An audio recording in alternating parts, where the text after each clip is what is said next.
আগে পারলে ডাউনলোড করে নেবেন, কারণ ডাউনলোড করা তো দরকার নাই, আমি তো ফাইল দিয়ে দিছি। ঠিক আছে, এই জন্য আমাদের কী করতে হবে, প্রথমে আমাদের আগে ওটা আনতে হবে, কোনটা আমাদের যে জেন কোডিং ফাইলটা আছে সেটা আমি নিতে চাই। আচ্ছা, এটাকে আমার কী করতে হবে আগে, ওই ফাইলটা কই, এভরিথিং নিয়ে আসি। আবার আমার মতো আপনি করেন না, আমি আগে ওই ফাইলটা নিয়ে আসি। এফ এ কি নাম, জেন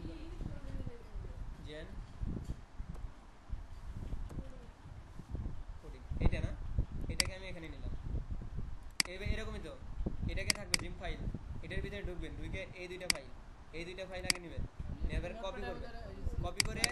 কপি করে শুধু সিতে যাবেন, এর ভিতরে প্রোগ্রাম ফাইল যেখানে ইনস্টল করছেন এখানে নোটপ্যাড, আর এইখানে প্লাগইন থিমের ভিতরে যান, প্লাগইনের ভিতরে যা পেস্ট করে দিবেন, এটা কন্টিনিউ যাবে, কন্টিনিউ দিয়ে দিবেন। ঠিক আছে, আমার এখানে দেওয়া আসলে যেরকম কন্টিনিউ যাবে দিয়ে দিই, এখানে স্কিপ করা আছে। ঠিক আছে, হ্যাঁ, এটা কিছু করতে হবে না, এটা কন্টিনিউ করলেও হবে, আমারটা যেহেতু করা আছে এই জন্য। ঠিক আছে।